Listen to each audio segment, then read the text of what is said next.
All of his co-workers were gone. What could it mean? Stanley decided to go to the meeting room. Perhaps he had simply missed a memo.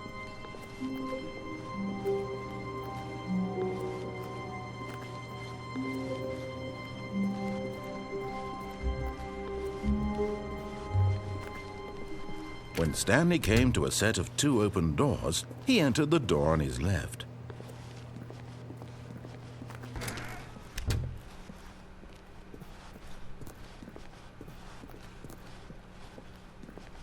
Yet there was not a single person here either. Feeling a wave of disbelief, Stanley decided to go up to his boss's office, hoping he might find an answer there.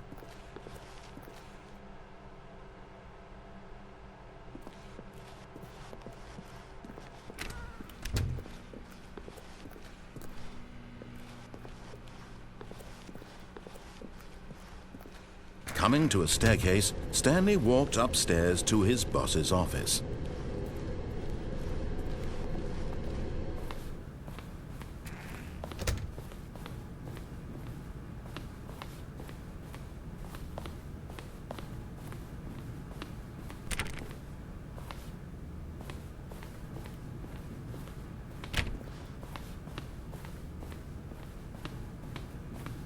Stepping into his manager's office, Stanley was once again stunned to discover not an indication of any human life.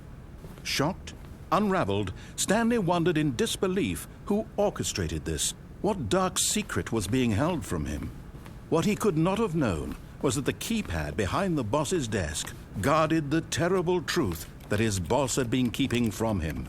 And so the boss had assigned it an extra secret PIN number, 2845.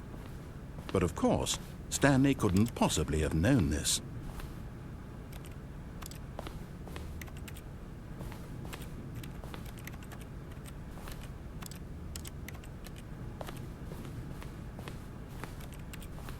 Stanley just sat around twiddling his thumbs.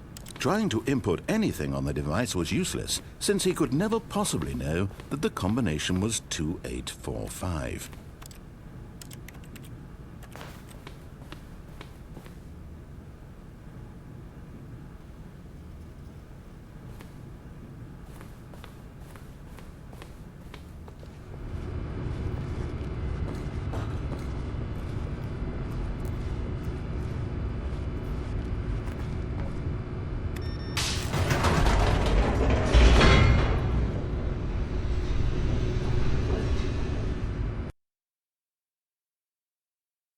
Realized he felt a bit peculiar. It was a stirring of emotion in his chest, as though he felt more free to think for himself, to question the nature of his job. Why did he feel this now, when for years it had never occurred to him? This question would not go unanswered for long.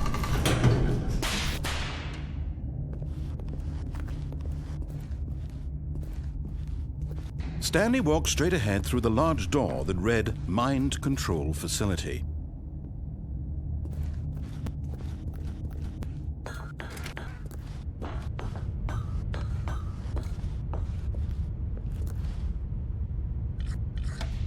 The lights rose on an enormous room packed with television screens. What horrible secret did this place hold? Stanley thought to himself. Did he have the strength to find out?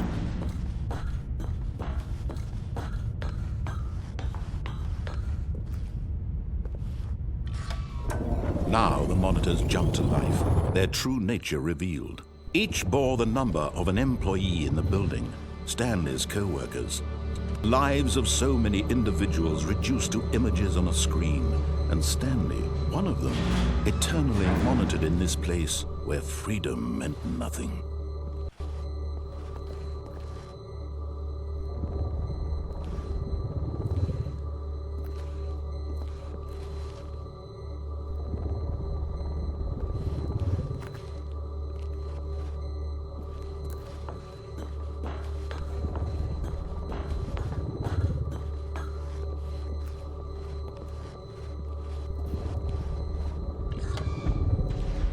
This mind control facility, it was too horrible to believe. It couldn't be true. Had Stanley really been under someone's control all this time? Was this the only reason he was happy with his boring job? That his emotions had been manipulated to accept it blindly? No, he refused to believe it. He couldn't accept it. His own life in someone else's control? Never! It was unthinkable. Wasn't it? Was it even possible? Had he truly spent his entire life utterly blind to the world? But here was the proof. The heart of the operation.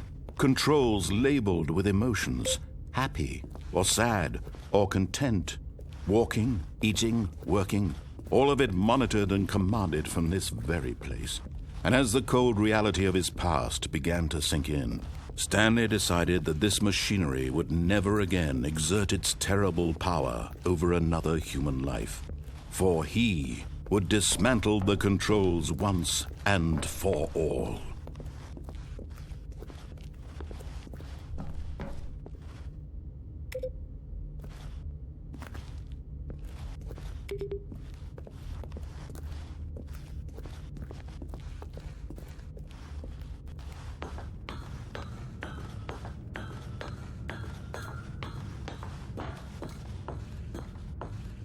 And when at last he found the source of the room's power, he knew it was his duty.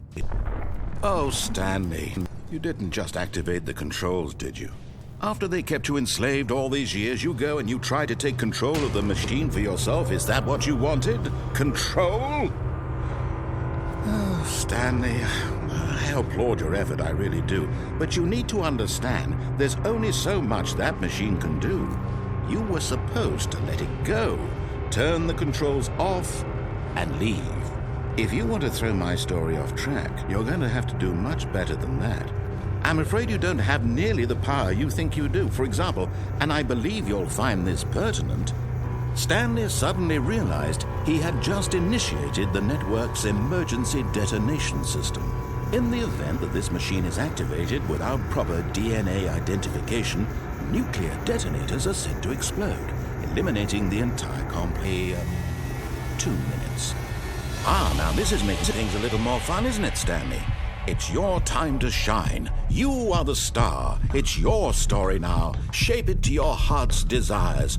Oh, this is much better than what I had in mind. What a shame we have so little time left to enjoy it.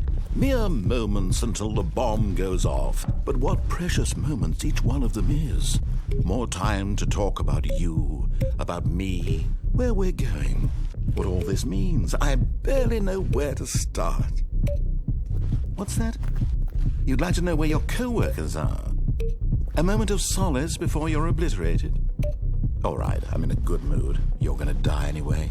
I'll tell you exactly what happened to them. I erased them.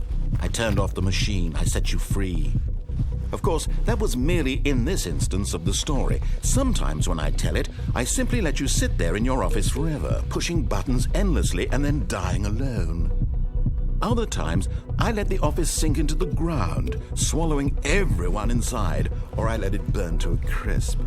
I have to say this, though, this version of events has been rather amusing. Watching you try to make sense of everything and take back the control wrested away from you, it's quite rich. I almost hate to see it go. But I'm sure whatever I come up with on the next go-around will be even better. My goodness, only 34 seconds left. But I'm enjoying this so much. You know what? To hell with it. I'm going to put some extra time on the clock. Why not? These are precious additional seconds, Stanley. Time doesn't grow on trees. Oh, dear me. What's the matter, Stanley? Is it that you have no idea where you're going or what you're supposed to be doing right now? Or did you just assume when you saw that timer that something in this room was capable of turning it off? I mean, look at you. Running from button to button, screen to screen, clicking on every little thing in this room. These numbered buttons. No, these colored ones. Or maybe this big red button. Or this door. Everything, anything, something here will save me. Why would you think that, Stanley? That this video game can be beaten? Won? Solved? Do you have any idea what your purpose in this place is? Stanley, you're in for quite a disappointment. But here's a spoiler for you. That timer isn't a catalyst to keep the action moving along. It's just seconds ticking away to your death. You're only still playing instead of watching a cutscene because I want to watch you for every moment that you're powerless, to see you made humble. This is not a challenge, it's a tragedy. You wanted to control this world, that's fine. But I'm going to destroy it first, so you can't. Take a look at the clock, Stanley. That's 30 seconds you have left to struggle. 30 seconds until a big boom and then nothing. No ending here, just you being blown to pieces. Will you cling desperately to your frail life, or will you let it go peacefully? Another choice. Make it count, or don't. It's all the same to me, all a part of the joke. And believe me, I will be laughing at every second of your inevitable life from the moment we fade in until the moment I say, happily ever after.